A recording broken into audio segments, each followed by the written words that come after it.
पूजा पाठ में मन लग ही नहीं सकता। गोकर्ण भी वहां से चल पड़ा।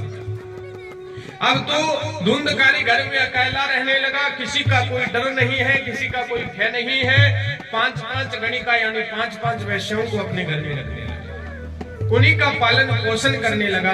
पालन पोषण करते करते महाराज एक राजा के घर से चोरी कर रहा है। पर नारी पेनी छुरी 3 ठोरते खाए। पेना चाकू हो पर नारी हो, वो 3 प्रकार से व्यक्ति को नष्ट कर देती है। बोले क्या? बोले धन हरे, सबसे पहले उसके धन का हरण कर देती। यौवन हरे यानी जवानी का नाश कर देती है। अंत नरक ले जाए और अंत में नरक का रास्ता दिखा देती है। आज इन 5 के भरण पोषण में महाराज अजामिल धुंधकारी लगा हुआ है। और ये 5 गणिका क्या है? ये 5 इंद्रियां हैं हमारी, कर्मेंद्रियां। 5 इंद्रियों के ही वशीभूत होकर के हम इस संसार में भ्रमण करते रहते हैं। 5 इंद्रियां कौन सी? रसेंद्री, सबसे प्रबल जो होती है रसेंद्री यानी हमारी जीवा। घर में नित्य प्रति दाल रोटी खाती है, लेकिन आज जीवा कहती है, मन कहता है नहीं आज ये नहीं खाना, आज तो ये खाना है। इन 5 इंद्रियों को चलाने वाला कौन है? हमारा मन है। हमारा ये 5 इंद्रियां घोड़े हैं, मन सारथी है जो इनको चला रहा है। मन ही इनको चला रहा है। आज मानो महाराज धुंधकारी इन 5 का पालन पोषण करने के लिए राजा के यहां से धन हरण करके लाता है। इतना धन हरण करके लाया है। 5 गणिकाओं ने देखा, पूछा इतना धन कहां से लाए? बोले राजा के यहां से चोरी करके लाए। 5 गणिकाओं को पता चला कि राजा के यहां से चोरी करके लाया, एक दिन पकड़ा जाएगा, इसके चक्कर में हम भी मारे जाएंगे। तो आज 5 ने क्या किया? खूब शराब पिला करके खाट से बांध करके उसको पीटना प्रारंभ किया है। पीटते पीटते रोने लगा, बिलखने लगा। आज महाराज रोते बिलखते उसका भी प्राणांत हो गया। 5 गणिकाओं ने वहीं गड्ढा खोद करके घर में ही उसको दफना दिया और 5 के 5 वहां से भाग। अब तो वो वहीं पर प्रेत बन गया। बहुत समय बीत गया। नगरवासी तीर्थ में गए तो वहां गोकर्ण जी से मुलाकात हुई। गांव वालों ने बताया, आपके भैया तो इस संसार में अब नहीं रहे। गोकर्ण ने वहीं तीर्थ में पिंडदान किया, लेकिन महाराज भाई का कल्याण नहीं हुआ। बोले क्यों? बोले पिंडदान तभी लगते हैं जब किसी से कोई संबंध होता है। शास्त्रों ने 2 संबंध बताए, एक तो बिंदु संबंध होता है, एक नाग संबंध होता है।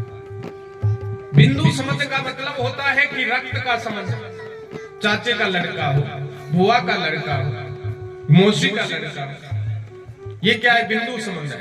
नाग संबंध का मतलब होता है एक गुरु के शिष्य हो। अब धुंधकारी तो किसी का शिष्य था नहीं, जीवन पर्यंत पाप कर्म थी। इसलिए गाय का पुत्र है गोकर्ण, इसलिए न तो रक्त का कोई खून का संबंध है, ना ही कोई गुरु का संबंध है। इसलिए पिंडदान करे तो उसको लगे कैसे? सब कुछ किया लेकिन धुंधकारी का मोक्ष नहीं हुआ।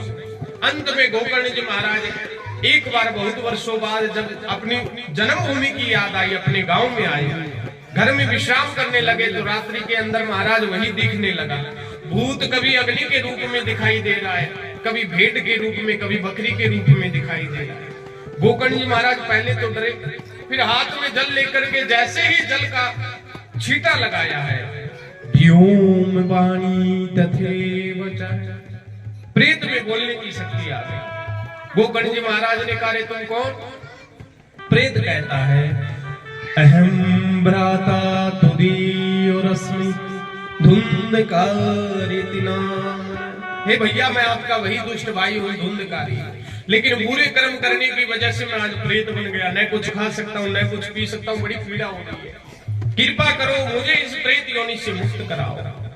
गोकर्ण जी महाराज ने सुबह सब संत महात्माओं से पूछा, किसी ने कोई उपाय बताया, किसी ने कोई उपाय बताया, लेकिन गोकर्ण जी को महाराज संतुष्टि नहीं हुई। अंत में गोकर्ण जी महाराज सूर्य नारायण के बड़े भक्त थे। सूर्य नारायण भगवान को अर्घ देके हाथ जोड़ करके उनसे प्रार्थना की, हे सूर्य सहस्राक्षो तेजो राशि जगतपते, हे सूर्य नारायण भगवान, आप कृपा करके बताइए कि मैं अपने भाई की मुक्ति का क्या उपाय करूं। सूर्य नारायण भगवान ने गोकर्ण जी महाराज को कहा है, श्रीमद् भागवती वार्ता, अगर आप अपने भाई का मोक्ष करना चाहते हो तो भागवत की कथा सुनाओ। गोकर्ण जी महाराज ने पूरी नगरी में महाराज प्रचार किया है और कहा मैं अपने भाई की मुक्ति के लिए भागवत कर रहा हूँ। आज मानो महाराज भागवत का शुभारंभ हुआ। गोकर्ण जी महाराज ने कथा सुनाई। धुंधकारी ने प्रेत रूप में आकर के वहां बांस में बैठ करके कथा सुनी।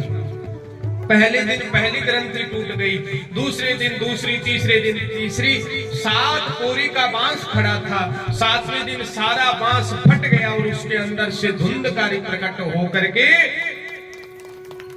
प्रणाम करने लगा। धुंधकारी जी महाराज जैसे ही प्रकट हुए गोकर्ण जी को प्रणाम किया। गोकर्ण ने कहा, भैया तू कौन? बोले भैया मैं आपका वही दुष्ट भाई हूं, लेकिन आज कथा सुनने से प्रेत योनि से मुक्त हो गया।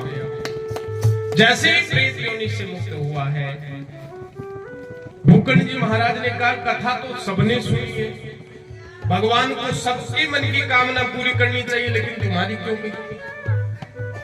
भगवान के पार्षद जब लेने आए, भगवान के पार्षदों से पूछा। भगवान के पार्षदों ने कहा जिस प्रकार धुंधकारी ने कथा सुनी है सब लोगों ने नहीं सुनी। अगर सब लोग उसी प्रकार मन लगा करके सुनते तो भागवत तो कल्प वृक्ष है, उसकी शरण में आकर के जो मांगा जाता है वही उसको प्राप्त हो जाता है। बोलिए भक्तवत्सल भगवान के, बोलिए कृष्ण कन्हैया लाल के।